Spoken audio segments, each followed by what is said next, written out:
Hello and welcome once again to MindMastery Accelerator.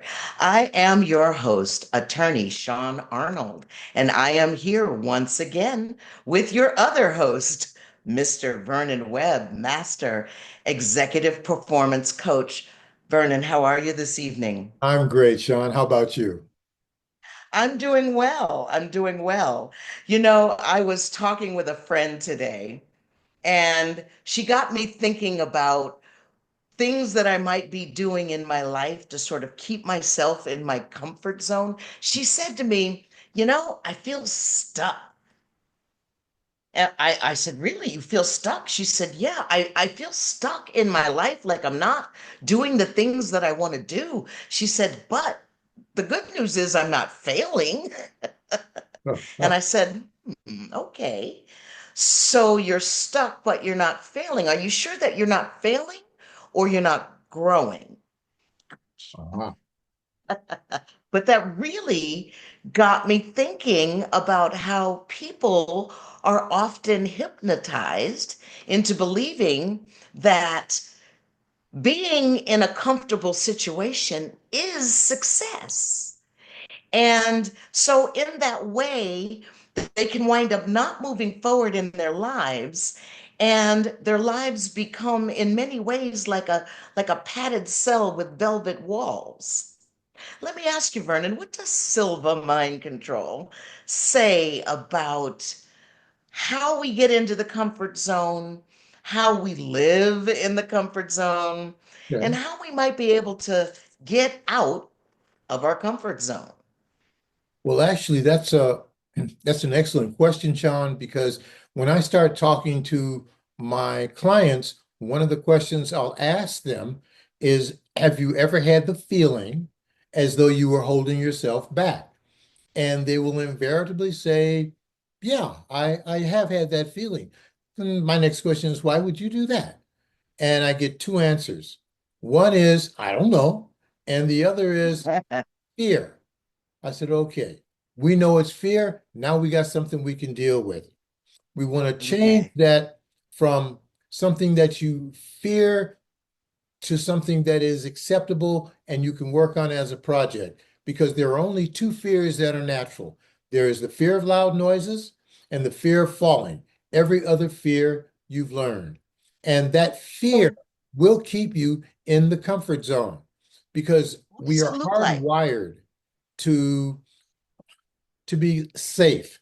And your subconscious Hmm. mind is going to always make sure you make the decisions that are going to be safe, even if that decision is to change. It's like, no, no, you don't need to change. Just stay where you are. You're doing all right.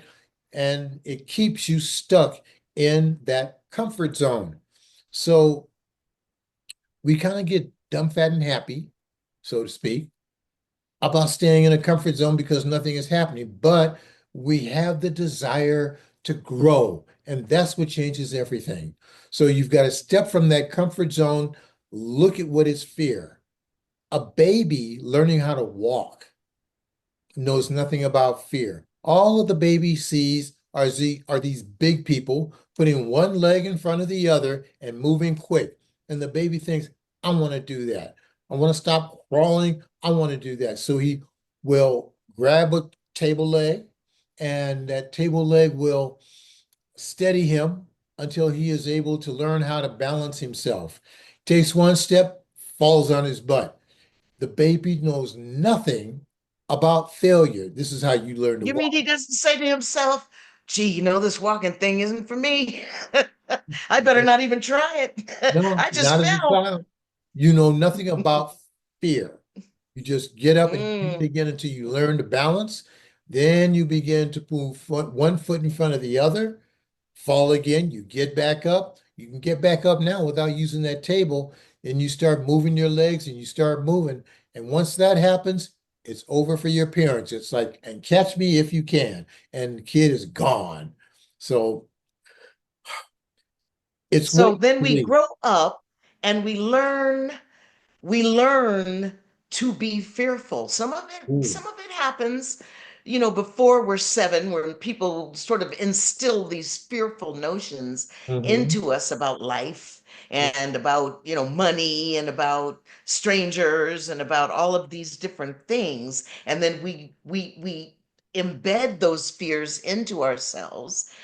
And then we become adults and we are trying to do something new, or we want to try to do something new, and we encounter fear. And so we start making excuses for ourselves. First thing we say to ourselves is, well, listen, I've always done it this way. Why would I change? I don't have to change. We worry about what others think about us. We have a lack of self confidence that keeps us running back to that comfort zone instead of moving forward in our lives. But as Vernon says, once you get curious and you want to grow, you move into, or you get the opportunity to move into the learning zone, where you do have four stages of learning that can actually capture your attention so Yeah. that you can forget about the fear for a while, right? You Right. can, first, you're unconsciously incompetent. Think about when you learned to drive. You were sitting in the back seat of your mama's car thinking that you knew how to drive a car. And then the first time you sat behind the wheel, you realized, oh no, I am consciously incompetent. So you were in the back seat unconsciously incompetent. You didn't know how to drive the car. Then you sat behind the wheel of the car and realized you were consciously incompetent. Somebody helped you out and you Right. became consciously competent as you learned to turn the thing on, put the gas in, work the stick shift, the gas, and all the pedals that are necessary in your particular vehicle. And then finally, you were off to the races. You were consciously you were unconsciously competent. You're taking telephone calls and having conversations, changing the radio, doing all kinds of things while you're driving that car. And so this learning zone can help catapult you out of the fear zone. And then, Vernon, tell us about the growth zone. When I look at the growth zone, Sean, I think about one man who changed the way that was believed a man could move, and that's Roger Bannister. Because up until Mhm. Roger Bannister, it was believed to be impossible for the man to run a 4 minute mile in under 4 minutes. And one day, and I don't know how he did it, Roger beat that record and was able to run the mile in under 4 minutes. But what's really incredible is the fact that after Roger did it, a bunch of other people did it too. So it's Within just a weeks. matter of what you believe. Wow. Now, here's the thing from an NLP perspective, Vernon. What we're really talking about when we talk about the comfort zone is we are talking about a neurological pattern that we put into our life uh, by habitual thinking. We talked about that in an earlier show, that thinking is a habit. The vast majority of the thoughts Yeah. that we have on a day-to-day basis are exactly the same thoughts as the thoughts that we had yesterday and the day before that and the day before that. And in order to change our lives, in order to stay in that growth zone, then we have to change that habit of thinking. We also talked a little bit the last time we were together about how to make a change in a belief pattern when you have a thought running rampant in your head that just won't stop. How you can run a pattern interrupt to stop that thought and to change that thought into something that is much more supportive of you. So if you are saying things to yourself like, I always do it this way, I don't need to change, or what if I fail? That fear zone is just a killer. It keeps a lot of people from flying. And so if you're thinking to yourself, but what if I fail? Oh my goodness, honey. What if you fly? What if you fly? So, from an NLP perspective, here's what I would like for you to do. Think of that picture of that goal that you have, that move that you want to make, that new thing that you want in your life. What does that picture look like? What does it sound like? What does it feel like and smell like and taste like? Immerse yourself in creating that picture. And if that picture is supportive of you, then anchor that picture somewhere on your body so that you can bring it up again. And we'll talk about anchors in a future show so that you can bring it up again when you need it, when you're feeling a lack of self-confidence and you're in that fear zone. And you can also, if that picture is not supportive of you, make changes to the submodalities of that picture. You can step into that picture if it's supportive and wrap it all around yourself and anchor it. And if it's not supportive, then I would ball it up into a little ball and put it inside your body and then physically push that picture all the way down your body, into your legs, down your legs, into your feet, and out of your feet until that picture is nothing more than a puddle on the floor. So it's not so scary now, is it? You just might find that the charge you had, the fear you were feeling, well, it's not there anymore because that picture, that fearful picture, is a puddle on the floor. So, Vernon, these are some ways to deal with those mental programs that are put in place before we're seven often. How do you coach your clients when they are sitting in the comfort zone and they're feeling reluctant to make that move? You know What do you what's tell them to do? interesting? The similarity between what NLP gives you as solutions to make change, very similar to what Silva uses in terms of starting. You have to identify where you are. Because if you were taking a trip, let's say to go to New York, you need to map that out, but you need to know that you're starting from California. Big difference. What do you want? Where do you want to go? And so in that blue frame that I would suggest my clients create, you put a picture of the existing situation, or what we've done is we've changed a problem into a project. Look at it, and then once you understand, okay, this is where I am, I don't want this anymore, you smash it, you blow it up, but what you tell your subconscious is that this no longer exists.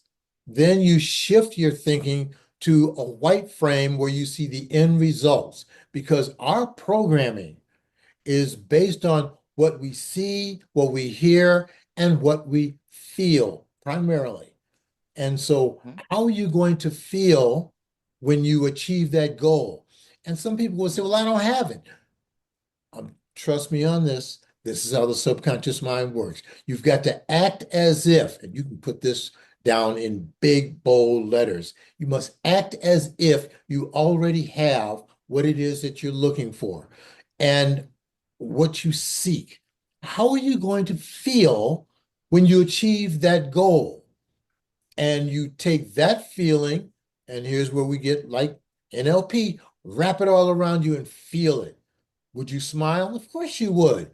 Would you feel happy? Of course you would. What are your friends going to say? Wow, congratulations, you really did it. Those are the thoughts that you need to hear, the feelings you need to experience in order to tell your subconscious mind, this is a reality. And because of the way that the subconscious mind moves, it's got to find that reality for you to prove you correct. Now, in terms of changing your thinking, Silva uses a method called cancel cancel. When you have something in your mind that you know is negative, it runs along the line of a pattern interrupt where you say, cancel, cancel. I don't want this to be a habit of my thinking. That's fine. But now, what do you want? Well, I don't want to refer to myself as being afraid to make phone calls to make money in sales. Good. What do you want? Well, I want to feel good when I make phone calls, much like you're talking to a friend. Yeah, that's what you want to do. How are you going to feel? So now, when that fear of making phone calls crops up in your mind, it's cancel, cancel, and you replace that with what you feel when you're talking to a friend. You're creating new neurological patterns. And once you keep doing that over and over, the old way of thinking will just dissipate. So Sean? let me ask you a question. What does it cost you to live in your comfort zone? This is great conversation, Well, but what does it cost you if you do nothing? Can I offer to you that if you continue to live in your comfort zone, you will not start that business and the world will not experience the most beautiful part of you. If you continue to live in your comfort zone, that wonderful person that you've had your eye on well, will not even know that you care. And you might not even know they've had their eye on you too. If you continue to live in your comfort zone, the next best version of you simply will not happen. Vernon, who was it that said, you are guaranteed to miss every single shot you do not take? Michael Jordan, every Yeah. single shot you don't take, you're going to miss. Start with something So, small. yeah, absolutely. So, if you are stuck in your head over the issue, I can offer to you the NLP notion that the map is not the territory. You know, your pattern of belief is not reality. And so you can first of all identify, as you heard Vernon say, what that successful picture is going to look like.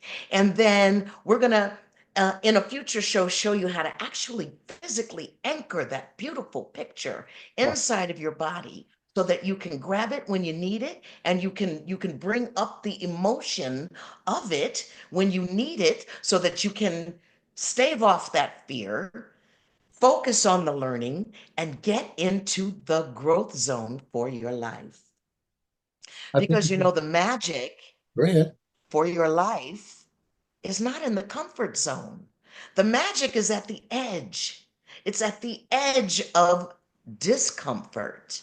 And so you have to become comfortable with being uncomfortable. Anybody who ever danced knows a dancer should always be a little uncomfortable, a little bit sore in the hips because they're always straining to turn out, a little bit sore in the feet because they're always stretching to point that toe and to be able to see over the top of that foot, and you can't even see the toes because the foot is so extended. If the dancers get me. I got it. But I encourage you, blast yourself out of your comfort zone. Don't worry about the false evidence appearing real. Immerse yourself in learning so that you can get to that growth zone where you can set your goals, where you can attain that love of your life, and where you can live the life of your dreams. Am I wrong, Vernon? Am I right? No, you're absolutely right, Sean. Actually, begin thinking about how you're going to make a change in your existing comfort zone. What would take you out of your comfort zone? It doesn't have to be major, but just doing something different that takes you out of your comfort zone. If you see someone that you're interested in getting to know, to go up and introduce yourself. What's the worst that can happen? They can look at you and say no, and you say, okay, that wasn't the one. Next, and you go from there. But There you do go. something different. So share with us in the comments how you're going to start making changes in moving your comfort zone out of your way so that you can start getting into the growth zone. That is So, absolutely fantastic. We want to thank you for joining us this week on Mind Mastery Accelerator. Go ahead and drop that comment down below and give us a thumbs up and subscribe if you haven't already done so. You can see that we're making changes and we're going to figure out this black bar situation. We're not disconnected, even though we are somewhat unconnected. We're going to get it all together. We're learning just like you are. So stay with us, and we will see you again on Mind Mastery Accelerator. Bye bye, folks.